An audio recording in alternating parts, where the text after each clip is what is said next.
Am întrebat 100 de români. Câte erori poate să adune un Audi? Câte? Câte? Aia e întrebarea. Bă, nu știu. Pe toate.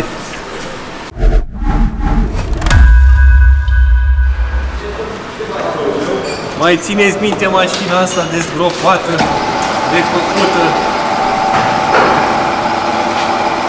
Mai ții minte Costi? Nu știu, erai? Da, mi-am amintesc foarte bine.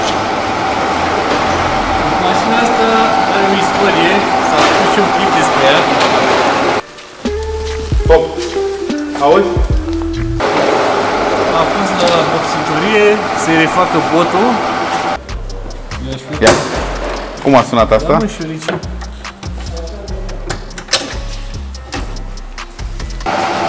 A fost refăcut bine, zic eu. Arată ok. Și mai are chestii de schimbat, de făcut, de dres. Vălic o să ne zică ce acum. O să zic și o să-și arăt. De data asta, adică... Aule.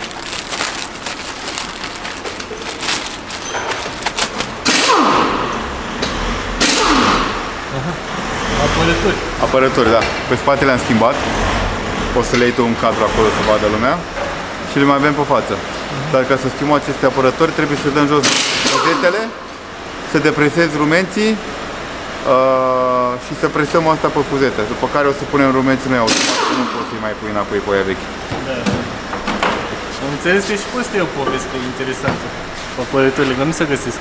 Nu se găsesc și proprietarul le-a găsit în Dubai? Dubai. Bravo, așa. E vorba de astea de aici, pe care se le schimbe valica. Și astea zice că le schimbă aici și aici. Hai să vedem cât de face centru de ABS. Încercăm așa ușor finuț. E și rubul gros, e de 8. Aha. Hai că Ok, ești. aici.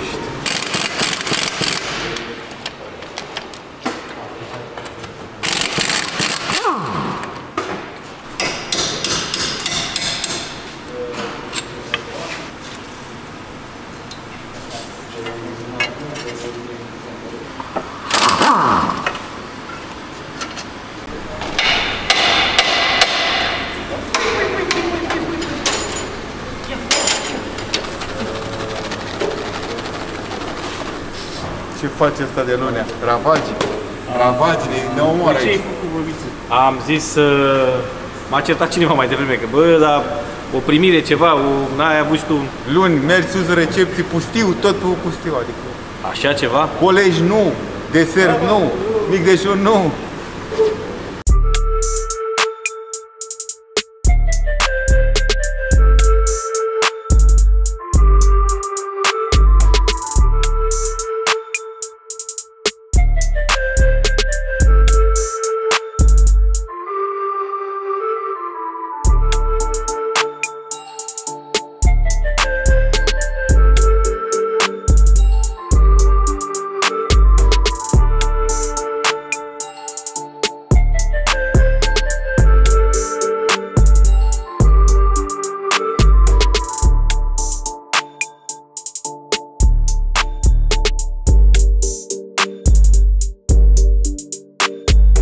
Scoatem cămașa rumentului ăsta și după aia scoatem și tabla.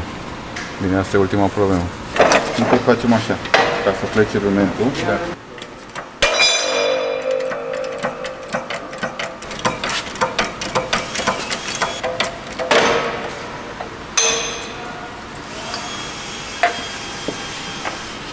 Ok. Hai la masă. Ia și rumentul cu tine. E bun, da. Asta este. Păi nu, că erau două cote diferite, foarte mult. Adică ori ăsta, ori unul mai mic. Asta e clar că asta e. Și asta e presată, practic. Și asta, da. Eu nu mai să scop asta presată. O să băgăm pe aia nouă presată, gen.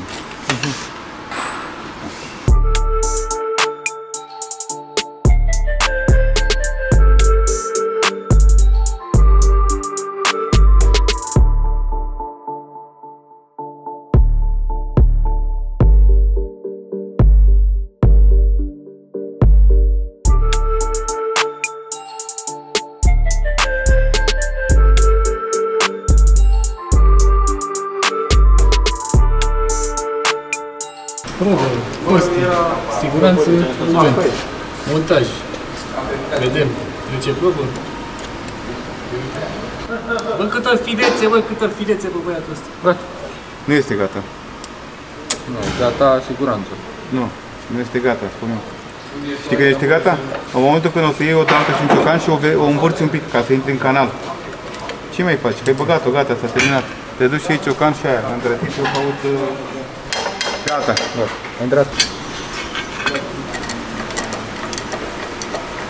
Acum trebuie să îndrepte așa.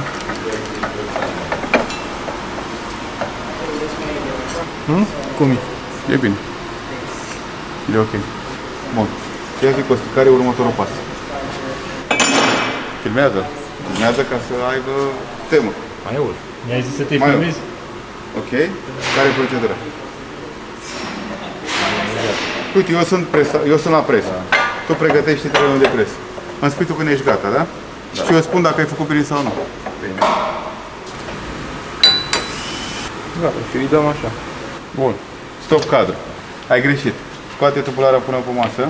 Scoate maiul, pune pe masă. Rulmentul este format din două părți. Care sunt părțile? Interior, exterior. Da? Bun. Exteriorul. Se pune o cotă exactă pe mărimea rulmentului, adică noi ne-am folosit de rulmentul vechi. Corect? Da. Bun. S-a presat. După care s-a pus siguranța dacă are mai modelul. După care se presează interiorul. Interiorul, ca să-l presezi gen mai eu aici, cum ai făcut tu, problema nu era de distanța care o aveam noi, problema era de partea de inferioară de aici, în care tu trebuie să adaugi un material exact pe această cotă, pentru că cămășile cele două, când sunt lipite, tu poți să faci cotă de presare cu forță în ea. Altfel, ceea ce urma tu să faci acum, exact în situația asta, presam pe aici acel maieu, da? Intra până la jumate și la jumate ce se întâmpla? Aveai să vezi cum usca de jos jumătatea asta din rulment. Interior ce înseamnă? Să nu fie pe tabla de la rulment, să fie pe miez, da? Este pe miez? Da. Este la limită, da? Bun. Avem garanția 100%, fără nicio mică îndoială decât dacă nu-i curățat, că acest maieu nu va distruge acest rulment.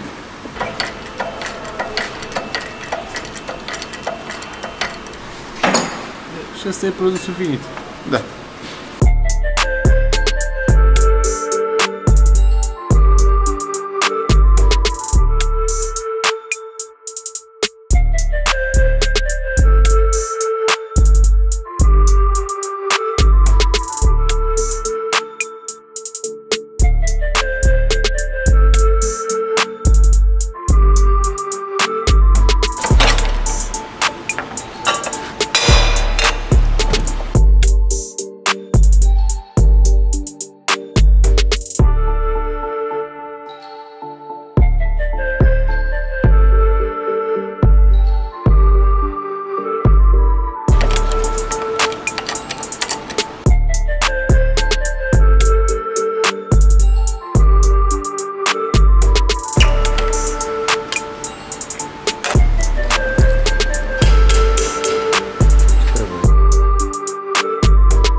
Salut! Astăzi o să-i țin locul lui Bogdan un pic și nu o să fac o introducere foarte pompoasă cum face el și așa. O să avem un Audi, o mică constatare, că mașina nu mai pornește. Ca să vă zic un pic și din poveste, clientul s-a oprit pe autostradă că mașina nu mai trăgea cum trebuia și a zis că o să o oprească și o să o repornească. Din păcate, n-a mai repornit. Și a ajuns la noi cu platforma și să vedem ce are. Haide!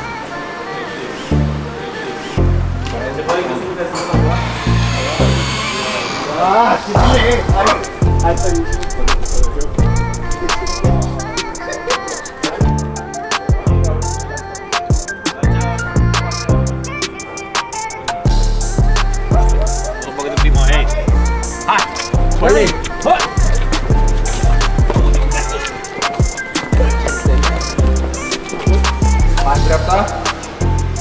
Auzi,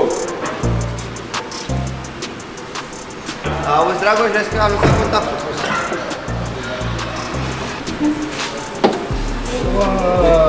Costi, mai ridici o dată de aici sau Ce mai... surpriză! 2.0 TDI. Hai să fie motorul ăsta. Nu prea văd astea în service. Oh, wow! Văd doar de-astea. Una bucată. Una bucată.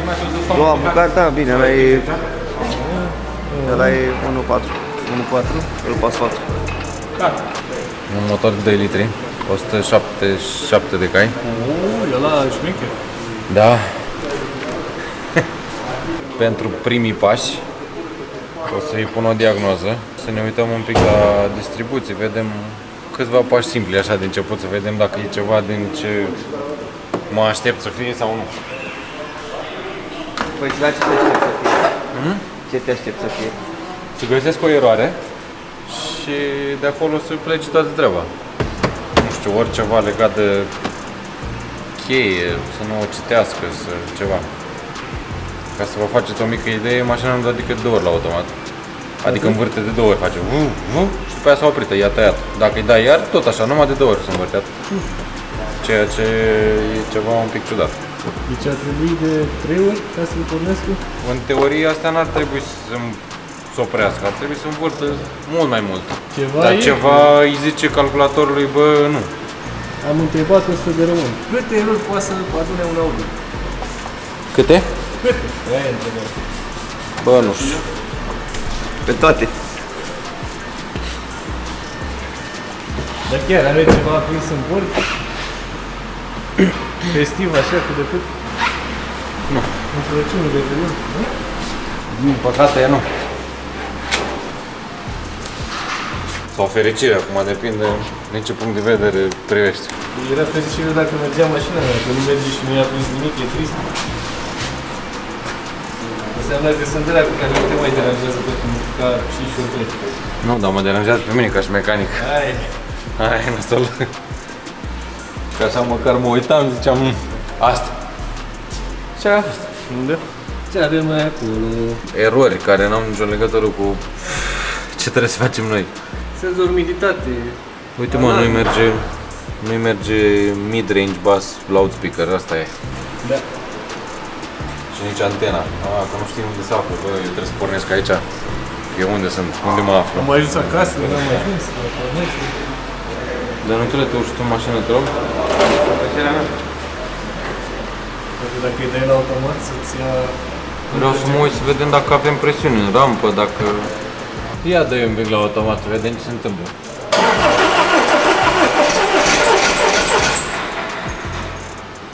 Opa! Ce? Eu mâna, pornește tot. Ia mai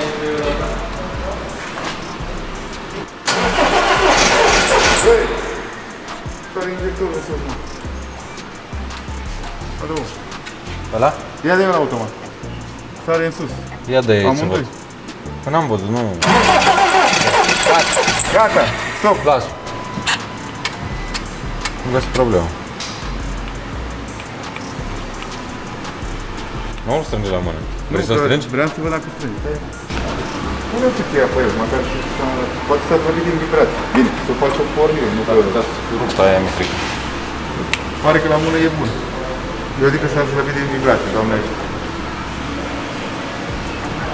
A umblat cineva la ele? Nu. Oricum, Era un pic slăbit. da. Aproape de tot. Da. Ia de cheie, cocule. Da, da.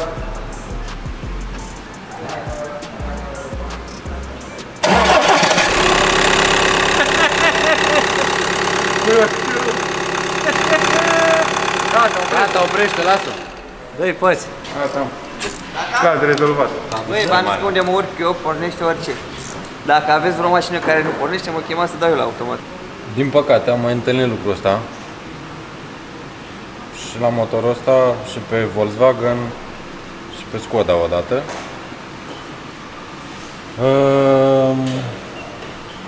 Nu știu exact dacă e un defect de fabrică sau ceva, dar am găsit șurubul ăsta rupt